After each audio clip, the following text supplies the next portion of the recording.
कहा कि आपने छिपा क्यों दिया हमसे? कहा कि देखो, बहुत ऐसी जगह होती है जहां स्त्री को साथ में नहीं ले जाया जाता है कि नहीं? और बहुत ऐसी जगह होती है जहां लेकर के जाते हैं। राम जी हमारे सखा हैं, वहां मैं आपको लेके जाता, हो सकता मेरा सम्मान होता न होता और आपका भी उसी में न होता तो आप कुछ कह देती, बुरा मान जाती। ऐसे भी मैं पिछली बार आपको लेके गया था राम कथा सुनने के लिए, तो आपने सुना नहीं।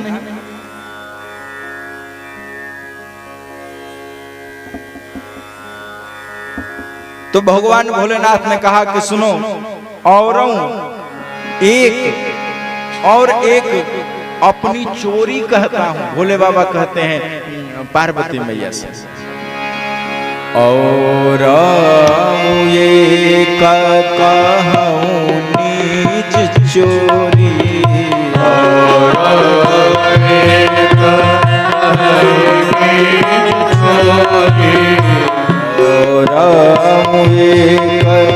कहूं नीच चोरी,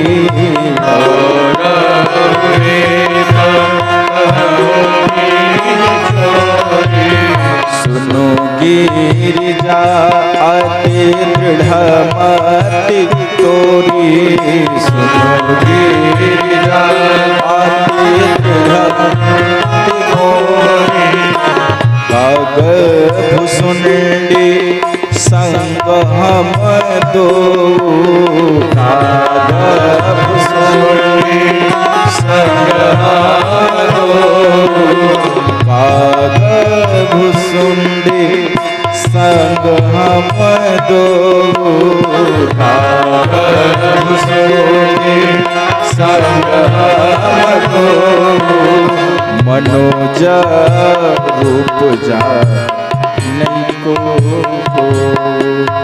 मनोज रूप जा नहीं को, मनोज रूप जा नहीं को, मनोज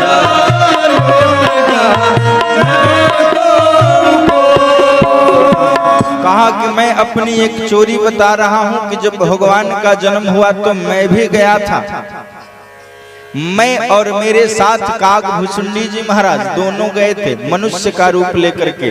यह कोई जानता था, सब लोग जानते भी नहीं। हम तो गए तो सोच रहे थे कि किस विधि से भगवान का दर्शन करूं, क्योंकि भगवान तो गुप्त रूप अवतरे प्रभु, वो गुप्त रूप से आए। और मैं चला जाऊं दर्शन करने तो लोग कहेंगे भाई शिव जी दर्शन करने आ गए, ये कोई विशिष्ट व्यक्ति है। तुम भगवान गुप्त रूप से आए हैं और मैं गया था दर्शन करने, तो सोच रहा था किस विधि दर्शन करें। मन ही मन भगवान से कह रहा था कि प्रभु कैसे आपका दर्शन होगा, क्या करूं? ओ महाराज, भगवान ने लीला कर दी। राम जी चुप ही नहीं हो रहे हैं, रो रहे हैं लगातार। कौशल्या मैया ने कहा अपनी एक दासी से कि सुन रही हो, लल्ला तो चुप ही नहीं हो रहा है, क्या करें? तो दूसरी दासी दौड़ करके आई, कहा कि मैया एक बात कहूं? कहा हाँ कहो। कहा कि नगर में एक साधु आया है, वहां बैठा है बट वृक्ष के नीचे, कहो तो उसको बुला लाओ, बाबू को झाड़ा लगा देगा थोड़ा सा, हाँ नजर उजर लग गई होगी तो। और जा करके वह दासी बुला के ले आई, मैया की आज्ञा पा करके लेकर के आई।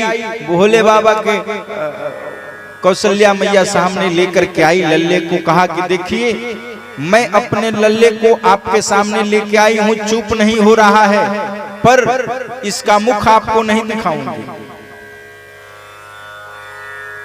भोले बाबा ने कहा कोई बात नहीं, मुख से कोई मतलब नहीं है, चरणों से मतलब है। भगवान के चरण ऐसे हैं कि भगवान अपना चरणामृत स्वयं पीते हैं।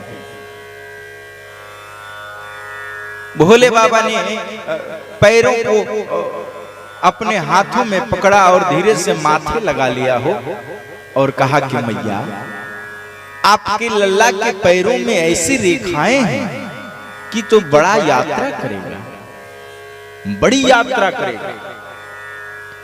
मैया ने कहा, करे साधु बाबा आप ये सब क्या कह रहे हो? कहा कि मैया जो रेखाओं में लिखा है सो मैं कह रहा हूं, अपने मन की बात नहीं कर रहा। मैया ने कहा, नहीं नहीं, अगर आपके दक्षिणा कम पड़े तो और ले लो, लेकिन ये सब बात मत। चौथे पन में तो पुत्र हुआ और आप कह रहे हो जाएगा यात्रा करने।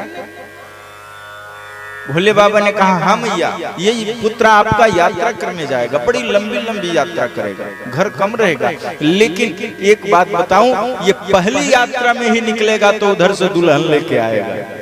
मैया ने कहा, तब तो ठीक है, कोई बात नहीं। माताओं को बहू की बड़ी पड़ी रहती है कि जल्दी बहू घर में आ जाए, लेकिन जब आ जाती है तब पूछो क्या आनंद है।